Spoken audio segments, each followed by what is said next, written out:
I'm 76 years old, and nobody told me this would happen when I got old. They told me my knees would hurt. They told me I'd forget names. They told me I'd complain about the music being too loud. But nobody told me I would disappear. Not die, disappear, that people would look right through me like I'm furniture, like I'm a problem to work around instead of a person to talk to. My name is Robert. I worked as a civil engineer for 42 years. I designed bridges that you've probably driven over. I have 3 kids, 6 grandchildren, and 1 great-grandchild I've never held because they live in Oregon, and flying has become this whole production. I read 3 newspapers a day. I follow politics. I have opinions about the new highway project downtown that are based on actual expertise, not just old man rambling. But when I try to contribute them at the town hall meeting, people check their phones. When I was 60, I was still in the game. People listened when I spoke. They asked for my input. I mentored young engineers. I went to conferences.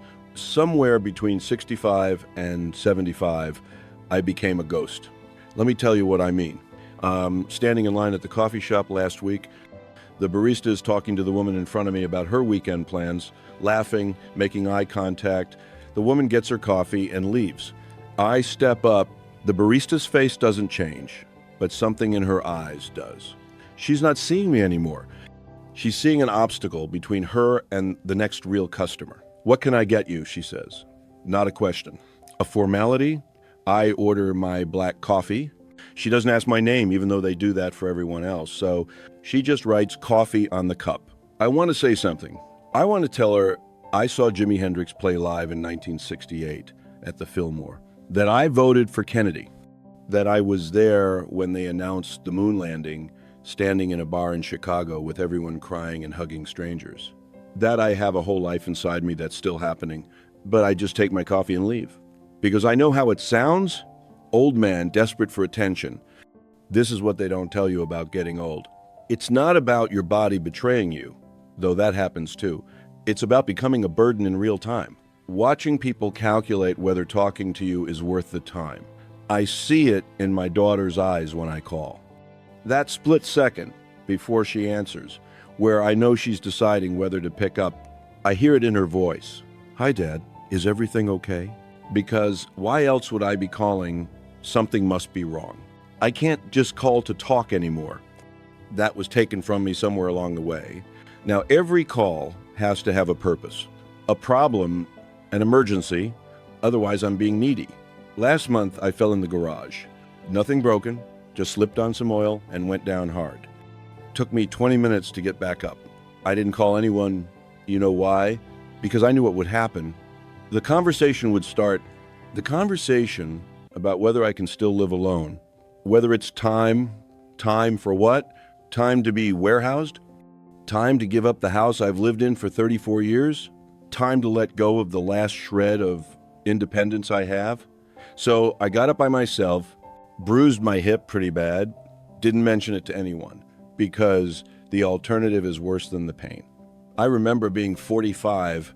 I remember walking into a room and people making space for me, wanting to hear what I had to say. I remember being relevant, being seen, being part of the conversation about the future instead of a relic of the past. When did that change? There was no moment, no announcement, just a slow fade, like someone turning down a dimmer switch. So gradually you don't notice until you're standing in the dark. My wife passed 6 years ago, pancreatic cancer, 68 years old. We had plans. The trip to New Zealand, we kept putting off. The garden she wanted to put in, she died and people said all the right things for about 3 months. Then they stopped calling. Then they stopped inviting me to things because I was the widow guy who'd make it awkward. Or because an odd number at dinner is inconvenient. I became invisible then too. Not just to strangers, to friends, to people I'd known for 40 years. I tried dating about 2 years after she died. Put myself on one of those apps because that's what you do now, apparently. The matches were all women who wrote things like looking for someone financially stable and must love to travel. I realized they were looking for a retirement plan, not a person. Not Robert, just a solvent body that could still drive them to the grocery store. I took my profile down after 2 weeks. I'd rather be alone than be someone's solution to a problem. Here's the thing they really don't tell you. You don't feel old inside. I look in the mirror and I'm shocked every single time. Who is that? That's not me. I'm still 28 in my head. Still the guy who stayed up all night drawing plans for the Riverside Bridge. Still the guy who danced with Patricia at our wedding until 3 in the morning. Still the guy who has things to say and dreams I haven't gotten to yet. But the world sees the wrinkles, the slow walk, the hearing aid, and decides I'm done, decides I'm past tense. I went to my grandson's birthday party last month, 11 years old. He's into computers, wants to learn coding. I tried to talk to him about it. I taught myself Python 2 years ago because I was bored and curious. I wanted to tell him about this program I wrote, but his mom, my daughter, she cuts in, "Don't bore Grandpa with all that computer stuff, honey." Like I'm some artifact who doesn't understand technology. Like I'm too old to have learned something new. The boy just nodded and walked away. I wanted to grab her and shake her. I wanted to say, "I'm not dead, I'm right here." But I didn't, because that would make me the difficult father, the sensitive one who can't take a joke.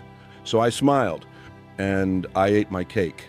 And I left early because nobody noticed when I said I was tired. Do you know what the worst part is? It's that I'm starting to believe them. I'm starting to believe that maybe I don't have anything valuable to contribute anymore, that maybe my opinions are outdated, that maybe I should just be quiet and let the younger people talk.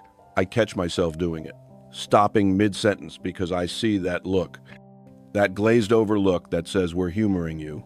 So I just trail off, say never mind. It wasn't important anyway. But it was important. It was my life, my thoughts, my relevance, and I'm letting them take it from me because fighting it is exhausting.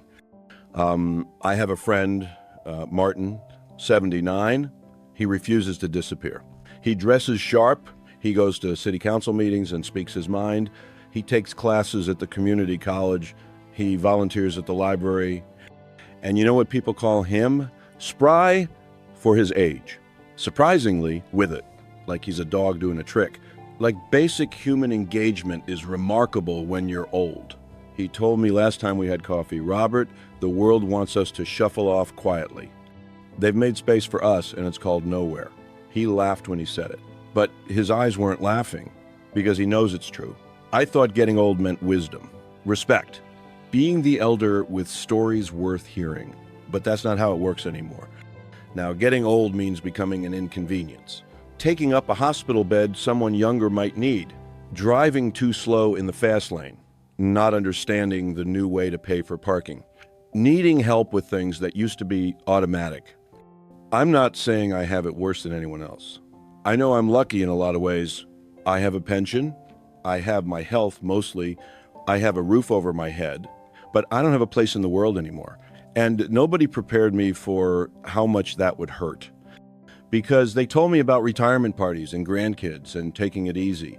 They didn't tell me about the erasure, the slow, silent erasure of being dismissed from the conversation of life. If you're young and you're reading this, you think it won't happen to you. You think you'll be different. You think people will still see you because you're special. I thought that too. I was wrong. So here's what I'm asking you to do. Look at the old people in your life. Really look at them. Not past them, not around them, at them. Ask them questions, real questions. Not how are you feeling, but what are you thinking about? Not do you need anything, but what did you do yesterday that made you feel alive? Listen to their answers. Don't check your phone. Don't wait for your turn to talk. Actually listen, because I promise you, they have a whole universe inside them. They're not just old. They're people who've lived entire lifetimes that you can't even imagine. And they're disappearing, not because they're dying, though that's coming too, but because you've stopped seeing them. And when I call my daughter tonight, I'm going to tell her about the Python program, whether she wants to hear it or not, because I'm still here. I'm 76 years old, and I refuse to disappear before I'm actually gone.